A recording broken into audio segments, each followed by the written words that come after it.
Hi, third graders. I am so excited that Colin got to go to the secret garden. I wonder if he's going to get all better, if he's going to have no more trouble with his back or his walking or any of that. What do you guys think? I wonder if anybody is going to catch them, though. I wonder if they'll get in trouble. I don't know. I hope not. It's turning to be so happy, but we'll see. Next up, Chapter 17 of The Secret Garden. Chapter 17, Caught. Mary and Dickon managed to get Colin safely back into the house by 4, and Mary headed to the garden once more. She was walking through the tunnel of yew trees when she heard a twig crack behind her. Glancing around, she caught sight of Mrs. Medlock, ducking behind a trunk. Mary smiled to herself, and, diving to one side, she began to run through the trees. She heard Mrs. Medlock's exclamation, and she ran faster. Once she was out of sight, Mary scrambled up a nearby fir and sat up in the branches as quiet as a dormouse. A few minutes later, Mrs. Medlock came puffing up. She stopped and looked around, clearly exasperated. As she turned to go back to the house, Mary dropped a fir cone on her head. It bounced off of her gray hair, and Mary had to stifle a giggle.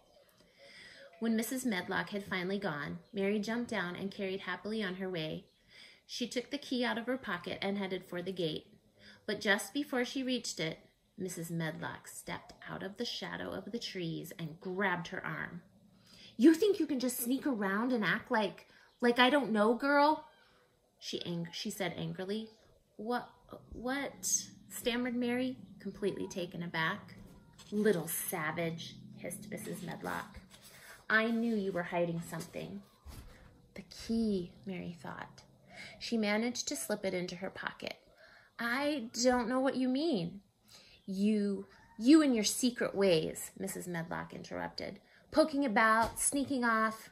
Her fingers gripped Mary's arm tightly. Mary began to feel afraid.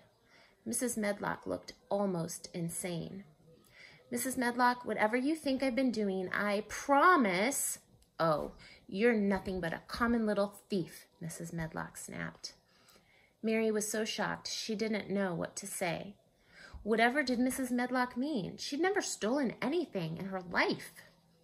"After the master was good enough to take you in, this is how you repay him," Mrs. Medlock said.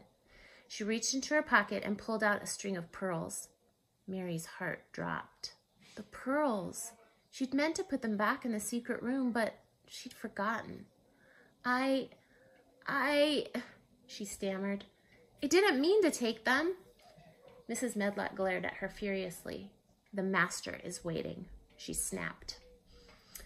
Mary marched to the house, her mind racing. She had to make her uncle believe that she had never intended to keep the pearls. Surely she would listen and understand. Surely he would listen and understand.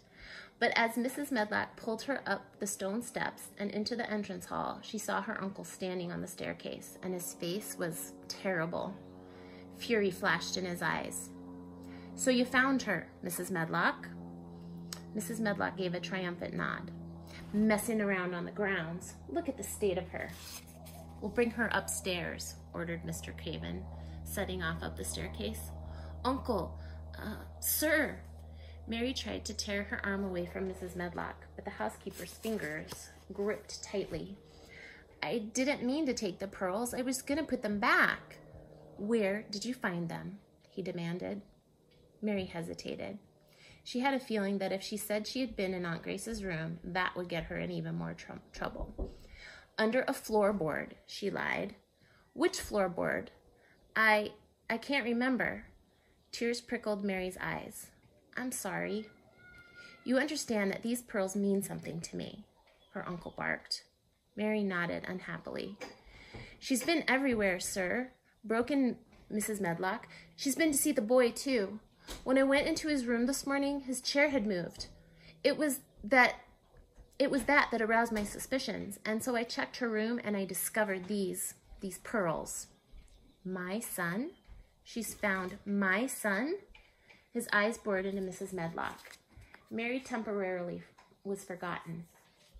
Have we just given her full run of the house, Mrs. Medlock? He said incredulously. I warned you, sir, what a young girl could be like.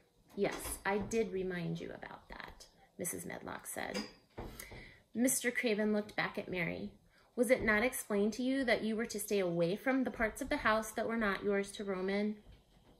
Well, Colin is my friend, Mary's voice faltered. I just thought, well, if I could excite him about life, then... You stupid child, exclaimed her uncle. He is weak, and your excitement could kill him. I didn't know. I was just trying to make things better. Mary realized that they were heading toward Aunt Grace's room. Her heart started to pound. Where are you taking me? Her uncle pulled her into the room with the murals and glanced back at her. I shall give you one last chance, Mary, and this time I suggest that you answer truthfully. Where did you find, his mouth tightened, my wife's pearls? Mary didn't know what to say. There is only one place that they could have been, Mr. Craven continued. He opened the secret door, revealing the hidden room. The two dummies were still lying on their side, the clothes scattered all over the floor. Oh, girl, what have you done? Whispered Mrs. Medlock in horror as they surveyed the chaos. I'm sorry, cried Mary, seeing the pain leap into her uncle's eyes as he looked at the mess. He walked slowly forward without speaking, and he picked up one of the dummies, straightening the dress on it. His hands lingered on the silky fabric, and then he shut his eyes as if his loss was suddenly too much to bear. Tears spilled down Mary's cheeks. She had never meant to hurt him. He swallowed and turned his face, now set like a stone. Mrs. Medlock, look into finding a school for my niece. Mary stepped toward him. No, I didn't mean any harm, she pleaded. Please. Her uncle ignored her. Find somewhere to educate some civility into her, he said coldly. In the meantime, I do not wish to see her or hear her. Do I make myself clear, Mrs. Medlock? Yes, sir, Mrs. Medlock nodded. As Mary pulled away, she glanced back and saw her uncle sinking down among the dresses on the floor. He looked broken and completely alone.